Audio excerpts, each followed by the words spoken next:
जय हिंद साथियों, कैसे हैं आप सभी। उम्मीद करते हैं आप सभी अच्छे होंगे और आपकी पढ़ाई भी एकदम मस्त तरीके से चल रही होगी। साथियों, आज का जो हमारा टॉपिक होने वाला है वो झारखंड पुलिस कांस्टेबल 2024 में जो जी के जीए पूछा जाता है उसी का प्रैक्टिस सेट नंबर 26 है। साथियों, इसके पहले आप लोगों के लिए हमने 25 प्रैक्टिस सेट ऑलरेडी प्रोवाइड करवा चुके हैं, तो आप लोग जाके वीडियो के माध्यम से अपनी तैयारी को जांच सकते हैं। और साथियों, अपने फिजिकल को आप मेंटेन रखिएगा, क्योंकि अब आपका फिजिकल बहुत ही नज़दीक है। जुलाई माह में आपका फिजिकल पूरी तरीके से होने की संभावना है, तो आप लोग अपना फिजिकल के साथ साथ अपनी पढ़ाई भी करते रहिए, ठीक है। तो आइए स्टार्ट करते हैं वीडियो को साथियों। पहला प्रश्न है, राजा राम मोहन राय के ठीक बाद ब्रह्म समाज का नेतृत्व किसने किया था। द्वारकानाथ टैगोर ने किया था, या फिर देवेंद्रनाथ टैगोर ने, रविंद्रनाथ टैगोर, या डॉक्टर आत्माराम। तो किसने किया था ब्रह्म समाज का नेतृत्व ठीक राजा राम मोहन राय के बाद। तो साथियों, देवेंद्रनाथ टैगोर आपका राइट आंसर होगा, ठीक है। देवेंद्रनाथ टैगोर ने राजा राम मोहन राय के ठीक बाद ब्रह्म समाज का नेतृत्व किया था और 20 अगस्त 1828 को राजा राम मोहन राय ने ब्रह्म समाज की स्थापना की। इसका उद्देश्य एकेश्वरवाद की उपासना, मूर्ति पूजा का विरोध, पुरोहितवाद का विरोध और अवतारवाद का खंडन आदि करना था। 1840 में तत्वबोधिनी सभा की स्थापना देवेंद्रनाथ टैगोर ने किया था, ठीक है। तो तत्वबोधिनी सभा की स्थापना देवेंद्रनाथ टैगोर ने 1840 में किया था, ठीक है। अगला प्रश्न है, महात्मा गांधी ने रोलेट एक्ट के विरुद्ध सत्याग्रह किस वर्ष में किया था। 1922 में, 1920 में, 1919 में, 1921 में। तो किस वर्ष में किया था महात्मा गांधी ने रोलेट एक्ट के विरुद्ध सत्याग्रह। तो साथियों, 1919 आपका राइट आंसर होगा। 1919 में महात्मा गांधी जी द्वारा रोलेट एक्ट सत्याग्रह 1919 के अराजक और क्रांतिकारी अपराध अधिनियम को लागू करने वाली ब्रिटिश सरकार के खिलाफ किया गया था, ठीक है। अगला प्रश्न है, भारत छोड़ो आंदोलन का आरंभ अखिल भारतीय कांग्रेस समिति के अधिवेशन में किया गया था। कलकत्ता, लाहौर, सूरत, बॉम्बे। तो बताइए, यहाँ पे रिक्त स्थान रख लीजिए। अब प्रश्न बनता है, भारत छोड़ो आंदोलन का आरंभ अखिल भारतीय कांग्रेस समिति के डैश डैश डैश अधिवेशन में किया गया था। कलकत्ता अधिवेशन, लाहौर अधिवेशन, सूरत अधिवेशन, या फिर बॉम्बे अधिवेशन। तो साथियों, आपका जो राइट आंसर है वो है बॉम्बे अधिवेशन में किया गया था भारत छोड़ो आंदोलन का आरंभ, ठीक है। भारत छोड़ो आंदोलन को जो आरंभ अखिल भारतीय कांग्रेस समिति के बॉम्बे अधिवेशन में किया गया था, यह भारतीय स्वतंत्रता संग्राम के दौरान विश्वविख्यात काकोरी कांड के ठीक 17 साल बाद हुआ था, जो महात्मा गांधी के आह्वान पर 9 अगस्त 1942 पर समूचे देश में एक साथ आरंभ हुआ था, ठीक है। अगला प्रश्न है, भारतीय संविधान की एकात्मक विशेषताओं के संबंध में इनमें से कौन सा गलत है, ये बताना है।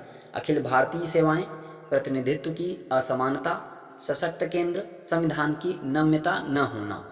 तो कौन सा गलत होगा भारतीय संविधान की एकात्मक विशेषताओं के संबंध में। तो साथियों, यहाँ पे संविधान की नम्यता न होना ये बिल्कुल गलत है, ठीक है। भारतीय संविधान की एकात्मक विशेषताएं, पहला है अखिल भारतीय सेवाएं, अनुच्छेद 312 में है। प्रतिनिधित्व की असमानता अनुसूची, ठीक है, राज्यसभा। और तीसरा सशक्त केंद्र। और चौथा राज्यों में राज्यपाल की नियुक्ति, अनुच्छेद 155। और पांचवा जो है राज्य सूची पर केंद्र को कानून बनाने का अधिकार, अनुच्छेद 249। आपातकालीन प्रावधान, अनुच्छेद 352 से 360। और भारत का संविधान न तो लचीला यानी कि नम्य है और न ही कठोर अनम्य है, बल्कि यह दोनों का मिला जुला रूप है, ठीक है।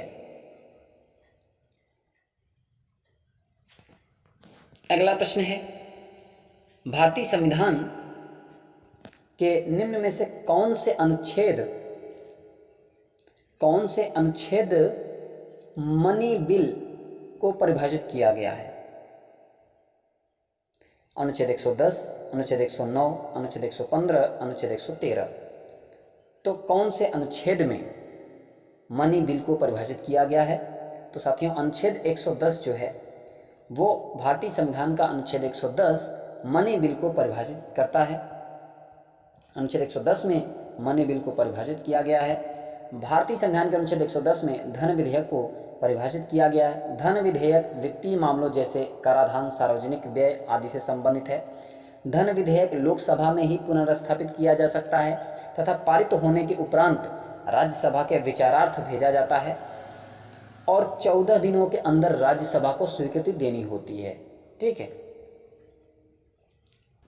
बढ़ते हैं अगले प्रश्न की ओर। भारत में इनमें से किस राज्य में कोई पंचायती राज संस्थान नहीं है? मेघालय में, असम में, त्रिपुरा में या पश्चिम बंगाल में? तो किस राज्य में कोई पंचायती राज संस्थान नहीं है? तो साथियों मेघालय आपका राइट आंसर होगा। मेघालय राज्य में कोई भी पंचायती राज संस्थान नहीं है। भारत में ग्रामीण स्थानीय स्वशासन की एक प्रणाली है पंचायती राज संस्थान, और भारत में स्थानीय स्वशासन का जनक लॉर्ड रिपन को माना जाता है। सर्वप्रथम पंचायती राज व्यवस्था का शुभारंभ राजस्थान के नागौर जिले में 2 अक्टूबर 1959 को भारत के प्रथम प्रधानमंत्री जवाहरलाल नेहरू द्वारा हुआ। पंचायती राज व्यवस्था नागालैंड, मेघालय और मिजोरम को छोड़कर सभी राज्यों और दिल्ली को छोड़कर सभी केंद्र शासित प्रदेशों में मौजूद है। इस प्रणाली के 3 स्तर हैं। कौन कौन से स्तर हैं देख लीजिए। ग्राम पंचायत जो कि ग्राम स्तर पर, क्षेत्र पंचायत मध्यवर्ती स्तर पर और जिला परिषद जिला स्तर पर। ठीक है, अगला प्रश्न है निम्नलिखित में से किस प्रमुख नदी तंत्र समूह द्वारा भारत के उत्तरी मैदानों का निर्माण हुआ है? सिंधु, गंगा और ब्रह्मपुत्र, सिंधु, गंगा और गोदावरी, नर्मदा, गंगा और ब्रह्मपुत्र, कावेरी, गंगा और ताप्ती। तो किस प्रमुख नदी तंत्र समूह द्वारा भारत के उत्तरी मैदानों का निर्माण हुआ है? तो साथियों सिंधु नदी, गंगा नदी और ब्रह्मपुत्र, इन्हीं नदियों द्वारा भारत के उत्तरी मैदानों का निर्माण हुआ है। ठीक है, सिंधु, गंगा, ब्रह्मपुत्र नदी तंत्र द्वारा भारत के उत्तरी मैदानों का निर्माण हुआ है। यह मैदानी क्षेत्र लगभग 7 लाख वर्ग किलोमीटर के क्षेत्र में फैला हुआ है और इस मैदानी क्षेत्र का औसत ऊंचाई समुद्र तल से लगभग 150 मीटर है। इसका औसत ढाल 25 सेंटीमीटर प्रति किलोमीटर है। यह विश्व का सबसे उपजाऊ मैदान है। इसका विस्तार जो है पंजाब, हरियाणा, उत्तर प्रदेश, बिहार, झारखंड, असम तथा पश्चिम बंगाल में है। ठीक है, अगला प्रश्न है निम्न में से कौन सा पृथ्वी के भीतर के कंपनों का अध्ययन है? भूकंप विज्ञान, हस्तलेख विज्ञान, मत्स्य विज्ञान, चंद्र विज्ञान। तो कौन सा विज्ञान है जो पृथ्वी के भीतर के कंपनों का अध्ययन करता है? तो साथियों भूकंप विज्ञान जो है वो पृथ्वी के भीतर के कंपनों का अध्ययन करता है। भूकंप विज्ञान के अंतर्गत हम पृथ्वी के भीतर कंपन, विस्तार, पूर्वानुमान आदि का अध्ययन करते हैं। चंद्र विज्ञान के अंतर्गत हम चंद्रमा की संरचना, गति व स्थिति का अध्ययन करते हैं। और मत्स्य विज्ञान जंतु विज्ञान की वह शाखा है जो मछलियों के अध्ययन से संबंधित है तथा लेखन प्रणालियों की भाषाई अध्ययन को हम हस्तलेखन विज्ञान कहते हैं। ठीक है, अगला प्रश्न है मलेशिया की मुद्रा है, बताइए। रिंगित है, पेसो है, क्वाचा है, यूरो है। मलेशिया की मुद्रा बताना है। तो साथियों जो मलेशिया की मुद्रा है वो है रिंगित। ठीक है, रिंगित आपका राइट आंसर होगा। कुछ देश हैं और उनकी मुद्राएं हैं, जैसे कि मलेशिया की रिंगित है मुद्रा। मैक्सिको को पीसो है मुद्रा। और मलावी या जाम्बिया जो देश है इसकी जो मुद्रा है वो क्वाचा है। और यूरोपीय संघ देश की जो मुद्रा है वो यूरो है। ठीक है, बढ़ते हैं अगले प्रश्न की ओर। हम्बनटोटा बंदरगाह किस देश में स्थित है? भारत में, श्रीलंका में, म्यांमार में, बांग्लादेश में। तो हम्बनटोटा बंदरगाह किस देश में स्थित है? तो साथियों श्रीलंका में स्थित है हम्बनटोटा बंदरगाह। हम्बनटोटा बंदरगाह श्रीलंका का एक प्रमुख समुद्री बंदरगाह है। श्रीलंका सरकार द्वारा हम्बनटोटा बंदरगाह को 99 वर्ष के पट्टे पर चीन को सौंप दिया गया है, जिससे हम्बनटोटा चीन की महत्वाकांक्षी योजना वन बेल्ट वन रोड में शामिल हो गया है। ठीक है, अगला प्रश्न है भारतीय मानक समय IST ग्रीनविच माध्य समय GMT से आगे है। कितना आगे है? 5 घंटे 10 मिनट आगे है, 6 घंटे 15 मिनट है, 5 घंटे 30 मिनट है, 3 घंटे 30 मिनट है।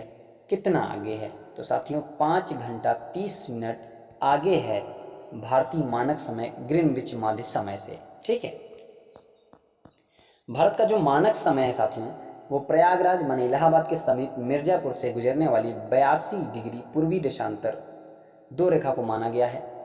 ठीक है, देखिए यहाँ 82 सही 1/2 कर लीजिएगा, 82 सही 1/2। ठीक है, 82.5 डिग्री जो है पूर्वी देशांतर रेखा को माना गया है, जो ग्रीनविच समय से 5 घंटा, कितना?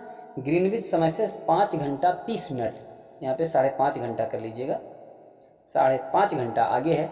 और ज्ञातव्य है कि 82.5 डिग्री जो पूर्वी देशांतर भारत के 5 राज्यों, ये काट लीजिए, भारत के 5 राज्यों उत्तर प्रदेश, मध्य प्रदेश, छत्तीसगढ़, उड़ीसा एवं आंध्र प्रदेश से होकर गुजरता है। ठीक है, तो जहाँ पे आपका 82 है वहाँ पे 82.5 कर लीजिएगा साथियों, हमने बता दिया, ये 2 को काट दीजिएगा, 82.5। ठीक है, यहाँ पे 5.5 घंटा आगे माने 5 से 1/2, इसको काट दीजिएगा। तो इस तरीके से एक बार हम फिर से पढ़ के आप लोगों को बता दे रहे हैं, देखिए पढ़िएगा। भारत का मानक समय प्रयागराज माने इलाहाबाद के समीप मिर्जापुर से गुजरने वाली 82.5 पूर्वी देशांतर रेखा को माना गया है, जो ग्रीनविच समय से 5.5 घंटा आगे है। और ज्ञातव्य है कि 82.5 डिग्री पूर्वी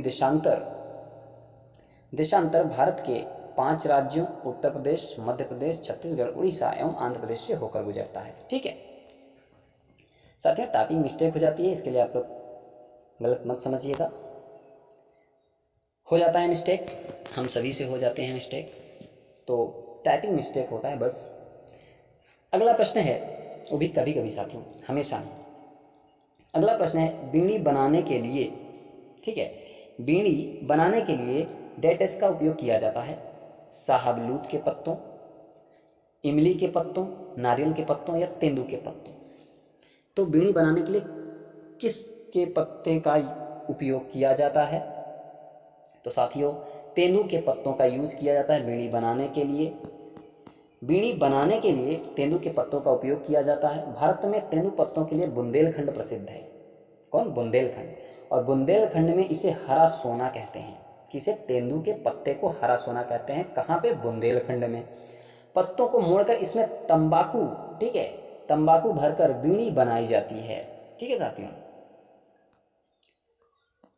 अगला प्रश्न है, पूर्व मध्य रेलवे का मुख्यालय है, पूर्व मध्य रेलवे का मुख्यालय में है, ठीक है, कोलकाता में है, पटना में है, मालदा में है या फिर हाजीपुर में है? तो साथियों पूर्व मध्य रेलवे का जो मुख्यालय है वो हाजीपुर में है। ठीक है, हाजीपुर में है। तो आइए कुछ रेलवे जोन हैं और उनके मुख्यालय के बारे में जानते हैं। जैसे कि पूर्व मध्य रेलवे हाजीपुर जो कि बिहार में है, पूर्वी रेलवे ये कोलकाता में है मुख्यालय, और पश्चिम मध्य रेलवे जबलपुर जो कि मध्य प्रदेश में पड़ता है, और दक्षिण पूर्व मध्य रेलवे बिलासपुर माने कि छत्तीसगढ़ में पड़ता है। ठीक है, और देख लीजिए पूर्व तटीय रेलवे जो कि भुवनेश्वर उड़ीसा में है।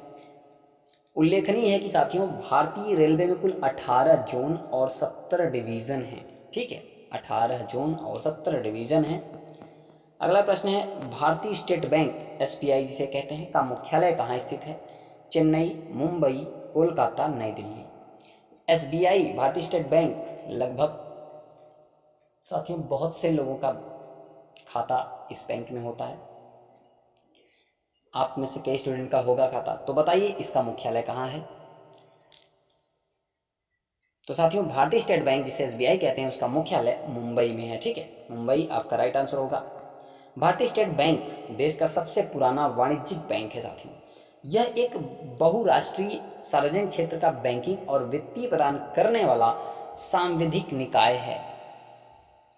इसका मुख्यालय साथियों मुंबई में है। ठीक है, अगला प्रश्न है, मुद्रा का पूर्ण रूप क्या है? मुद्रा का पूर्ण रूप क्या है? Medium units development regulatory association, micro unit developing and regulatory agency, micro units development and refinance agency, या medium unit development and refinance association. क्या होगा मुद्रा का पूर्ण रूप? तो साथियों, micro unit development and refinance agency, ये आपका राइट आंसर होगा, यही होगा मुद्रा का पूर्ण रूप। ठीक है। प्रधानमंत्री मुद्रा योजना में मुद्रा का जो पूर्ण रूप है वो micro units development and refinance agency है। मुद्रा योजना की शुरुआत की बात कर लेते हैं। मुद्रा योजना की शुरुआत अप्रैल 2015 में हुई। यह योजना भारत सरकार के सूक्ष्म लघु एवं मध्यम उद्यम मंत्रालय द्वारा चलाई जा रही है। इसके तहत 3 तरह के लोन, एक शिशु लोन जो कि 50,000 तक, किशोर लोन 50,000 से 5 लाख तक, तथा तरुण लोन जो कि 5 लाख से 10 लाख तक प्रदान किया जाता है। ठीक है। जो इसके तहत मुद्रा योजना के तहत जो 3 प्रकार के लोन हैं वो प्रदान किया जाता है। ठीक है, इतनी राशियां प्रदान की जाती हैं। अगला प्रश्न है, भाषाओं की 2011 की जनगणना के अनुसार भारत में दूसरी सबसे अधिक बोली जाने वाली भाषा कौन सी है? तमिल है, गुजराती है, बंगाली है या फिर तेलुगु है? तो भाषाओं की 2011 की जनगणना के अनुसार भारत में दूसरी सबसे अधिक बोली जाने वाली भाषा का नाम बताना है। कौन सी भाषा है? तो साथियों, आपका जो राइट आंसर है वो है बंगाली। ठीक है, बंगाली आपका राइट आंसर होगा। और अब आपके मन में होगा तो सबसे ज़्यादा बोली जाने वाली भाषा कौन सी है? तो साथियों, सबसे ज़्यादा जो भारत में बोली जाने वाली भाषा है वो हिंदी है। ठीक है, हिंदी है। भारत में हिंदी सबसे ज़्यादा बोली जाने वाली भाषा है। साथियों, भारत में हिंदी सबसे ज़्यादा बोली जाने वाली भाषा है। 2001 में 41.03% लोगों ने हिंदी को मातृभाषा बताया था, जबकि 2011 में इसकी संख्या बढ़कर 43.63% हो गई है। इसके बाद क्रमशः दूसरे और तीसरे स्थान पर क्रमशः बंगाली एवं मराठी। ठीक है, और संविधान में 22 सूचीबद्ध भाषाओं में संस्कृत सबसे कम बोली जाने वाली भाषा है। ठीक है, संस्कृत सबसे कम बोली जाने वाली भाषा है। बाकी दूसरे स्थान में भारत में जो दूसरी सबसे अधिक बोली जाने वाली भाषा है वो बंगाली है। ठीक है, बढ़ते हैं अगले प्रश्न की ओर। भारत के निम्नलिखित में से किस राज्य के आदिवासी लोग सरहुल त्योहार मनाते हैं जिसमें स्वास्थ्य और समृद्धि के लिए साल वृक्ष की पूजा की जाती है? बताइए। मेघालय, राजस्थान, झारखंड या फिर गुजरात? तो साथियों, झारखंड आपका राइट आंसर होगा। भारत के झारखंड राज्य के आदिवासी लोग सरहुल त्योहार मनाते हैं जिसमें स्वास्थ्य और समृद्धि के लिए साल वृक्ष की पूजा की जाती है। ठीक है साथियों, सरहुल जो है वो मध्य पूर्व भारत के आदिवासियों का एक प्रमुख पर्व है जो झारखंड, उड़ीसा, बंगाल और मध्य भारत के आदिवासी क्षेत्रों में मुख्य रूप से मुंडा, भूमिज और आदिवासियों द्वारा मनाया जाता है। और इस पर्व में आदिवासी समुदायों द्वारा स्वास्थ्य और समृद्धि के लिए साल वृक्ष की पूजा की जाती है। ठीक है, अगला प्रश्न है, स्टेट ड्राइव पुस्तक के लेखक कौन है? स्टेट ड्राइव पुस्तक के लेखक कौन है? कपिल देव हैं, सुनील गावस्कर हैं, प्रकाश पादुकोण हैं, विश्वनाथन आनंद हैं? कौन है स्टेट ड्राइव पुस्तक के लेखक? तो साथियों, सुनील गावस्कर आपका राइट आंसर होगा। ठीक है, स्टेट ड्राइव पुस्तक के लेखक सुनील गावस्कर हैं। इन्हें 1980 में भारत सरकार द्वारा खेल जगत के क्षेत्र में पद्म भूषण से सम्मानित किया गया तथा सुनील गावस्कर को 1975 में अर्जुन पुरस्कार भी प्राप्त हुआ था। ठीक है, अगला प्रश्न है, भारत में राष्ट्रीय सेना दिवस कब मनाया जाता है? 12 दिसंबर को मनाया जाता है, 15 जनवरी को मनाया जाता है, 12 नवंबर को मनाया जाता है या फिर 15 जुलाई को मनाया जाता है? तो भारत में राष्ट्रीय सेना दिवस कब मनाया जाता है साथियों? 15 जनवरी आपका राइट आंसर होगा। ठीक है, 15 जनवरी को भारत में राष्ट्रीय सेना दिवस मनाया जाता है। भारत में राष्ट्रीय थल सेना या थल सेना दिवस 15 जनवरी को मनाया जाता है। भारतीय वायुसेना दिवस 8 अक्टूबर तथा भारतीय नौसेना दिवस 4 दिसंबर को मनाया जाता है। तो इन तीनों पॉइंट को याद रखिएगा। अगर मैं बात करूं भारत में राष्ट्रीय सेना दिवस की तो 15 जनवरी को, और भारत में वायुसेना दिवस तो 8 अक्टूबर और नौसेना दिवस तो 4 दिसंबर। ठीक है, अगला प्रश्न है, निम्नलिखित में से किसे एबल पुरस्कार 2024 से सम्मानित किया गया है? करेन उहलेनबेक कबूस, लास्जेलो लोवाज, मिशेल टेलाग्रैंड। तो साथियों, मिशेल टेलाग्रैंड को एबल पुरस्कार 2024 से सम्मानित किया गया है। अब आपको थोड़ा सा हम डिटेल बताते हैं। Norwegian academy of science and letters के द्वारा एबल पुरस्कार 2024 में मिशेल टेलाग्रैंड को सम्मानित किया गया है। ठीक है, और Michel Talagrand French national centre for scientific research, जिसे CNRS भी कहते हैं, पेरिस फ्रांस के गणित के रिसर्चर हैं। ठीक है, और जो मिशेल टेलाग्रैंड को यह पुरस्कार probability theory and stochastic process के उनके अनुसंधान के लिए दिया गया है। ठीक है, एबेल प्राइज, समझ रहे हैं साथियों, एबेल प्राइज। ठीक है, पुरस्कार जो है, जो एबेल पुरस्कार है उसके बारे में बताते हैं। यह पुरस्कार गणित के क्षेत्र में योगदान के लिए दिया जाता है। इस पुरस्कार को गणित का नोबेल कहा जाता है। प्रदानकर्ता Norwegian academy of science and letters के द्वारा दिया गया है। किन्हें दिया गया है? मिशेल टेलाग्रैंड को दिया गया है। प्रथम बार सम्मानित 2003 में प्रथम बार इन्हें मिला था। उसके बाद प्रथम प्राप्तकर्ता जो हैं वो जीन पियर सेर हैं। ठीक है, प्रथम प्राप्तकर्ता जीन पियर सेन, और 2023 में लुइस कैफरेली को मिला है। ठीक है, बढ़ते हैं अगले प्रश्न की ओर साथियों। हाल ही में किसे नेशनल इन्वेस्टिगेशन एजेंसी NIA का महानिदेशक नियुक्त किया गया है? सदानंद बसंत दाते, कृष्णाकांत मुखर्जी, विनायक सिंह, दलवीर सिंह। तो किसे NIA का महानिदेशक नियुक्त किया गया साथियों, बताइए।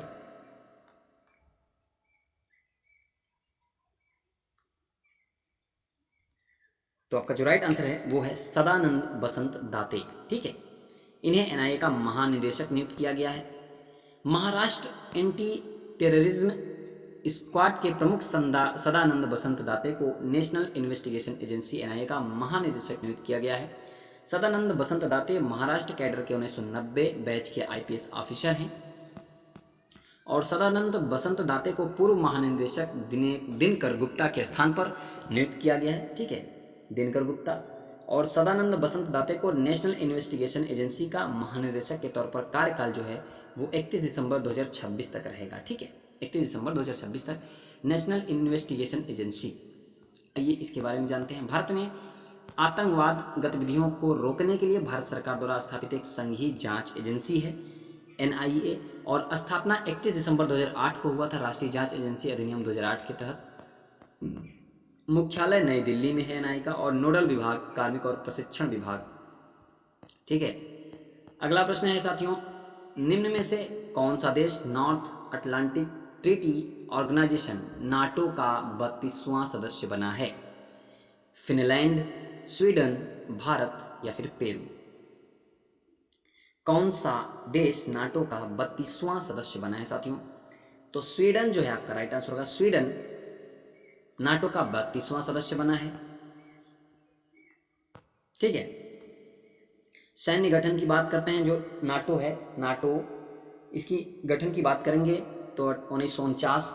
इसमें सदस्य जो होते हैं 32, और महासचिव जो हैं वो जेम्स स्टोल्टेनबर्ग। ठीक है, स्टोल्टेनबर्ग जी हैं महासचिव नाटो के। अगला प्रश्न है, 2001 की जनगणना के अनुसार बिहार की जनसंख्या कितनी है साथियों? 85 मिलियन, 86 मिलियन, 83 मिलियन, 82 मिलियन? कितना है 2001 की जनगणना के अनुसार बिहार की जनसंख्या? तो साथियों 83 मिलियन आपका राइट आंसर होगा। ठीक है, 83 मिलियन जनसंख्या है।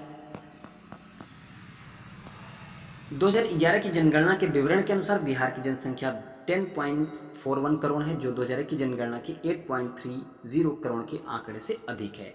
ठीक है, अगला प्रश्न है, किस आंदोलन के दौरान आजाद दस्ता बिहार में सक्रिय था?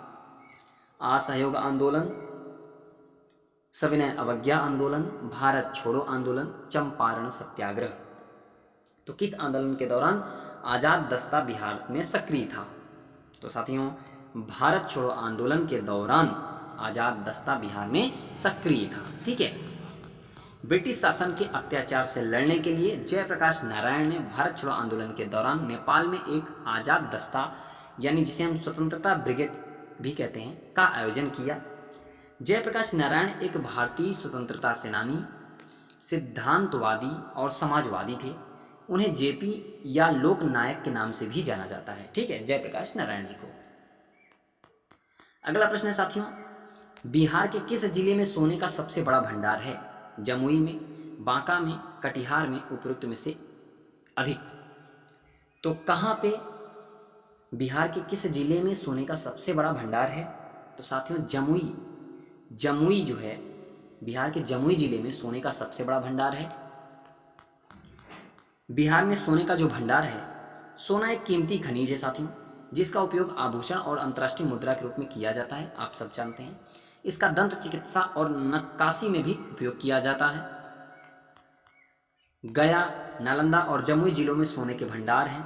राष्ट्रीय खनिज सूची के अनुसार देश में, ठीक है, राष्ट्रीय खनिज सूची के अनुसार देश में 1/4 तक प्राथमिक स्वर्ण अयस्क का कुल संसाधन 501.83 मिलियन टन अनुमानित है, जिसमें 654.74 टन सोना धातु है, और इसमें से बिहार 222.885 मिलियन टन माने 44% अयस्क के साथ संपन्न है। 37.6 टन धातु है।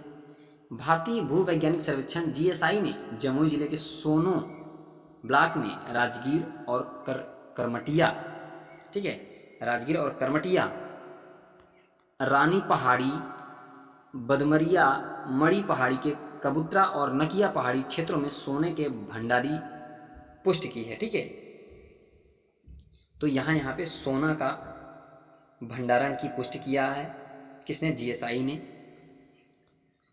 तो साथियों, ये थे 25 प्रश्न।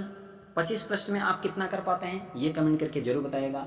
और साथियों, अगर वीडियो पसंद आई हो तो एक लाइक और चैनल को सब्सक्राइब जरूर करिएगा साथियों, और अपने दोस्तों तक शेयर जरूर करिएगा, और कमेंट करके ये भी बताइएगा कि वीडियो कैसी लगी।